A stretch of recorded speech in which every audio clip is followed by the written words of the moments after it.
Thank you very much, Madam Vice President, and allow me to thank all the members of the United Nations for your recommendations and comments. I, and with my delegation, His Excellency Bang Rasi, Vice Chair of the Council of Jurists of the Ministry of Interior, will address the topic on the freedom of the press, freedom of expression, and civic space in general. The right to information is guaranteed and protected in Cambodia through international and domestic legal frameworks. It is enshrined in Article 19 of the Universal Declaration of Human Rights, as well as Article 19 of the ICCPR. Our Constitution also enshrines this right under the Article 41, guaranteeing the right to freedom of expression. We received a recommendation with regard to law on access to information.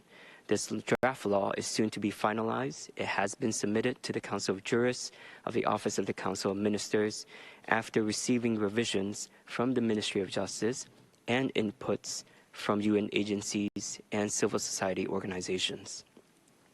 More than 2,000 media outlets and 10,000 journalists, including those critical of the royal government, have been operating freely in analog and digital forms without prior censorship.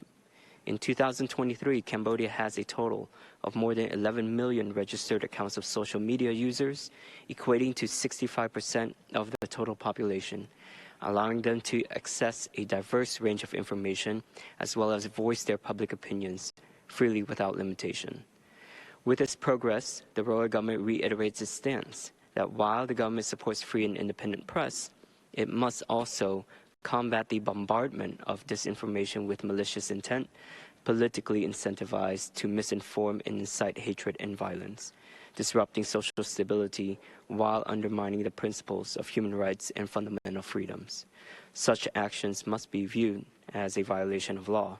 Accountability and responsibility must go hand in hand with the exercise of rights. On the topic of the law on associations and non-governmental organizations, Cambodia recognizes the instrumental roles they play in the advancement of social accountability, good governance, protection and promotion of human rights, as well as sustainable development. Cambodia provides a vibrant space for CSOs. Over 6,000 national and international NGOs are currently registered in Cambodia. Cambodia is strongly committed to promote genuine partnership with CSOs in all aspects of social development.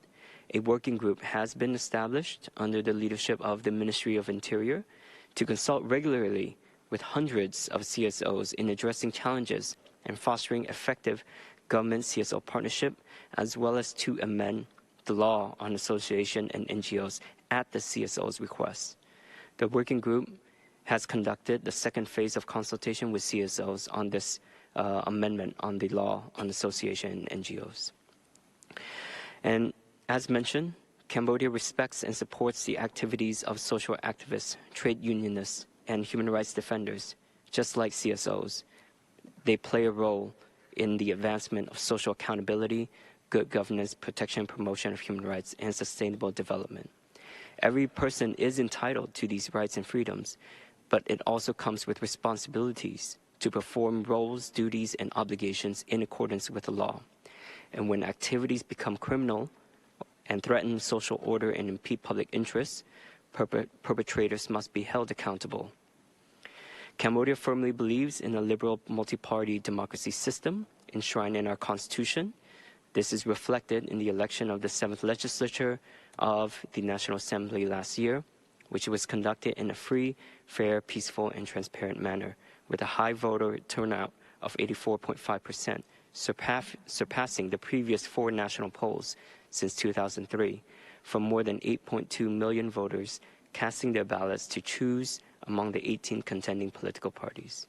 There were thousands of observers, including 422 foreign observers representing 65 countries, international organizations, foreign governments, diplomatic circles, and Cambodia diaspora communities.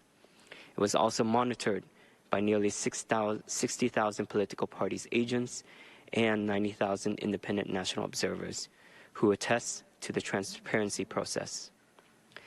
I now would like to give the floor to Excellency Nyat Sakarin, Secretary of State from the Ministry of Justice.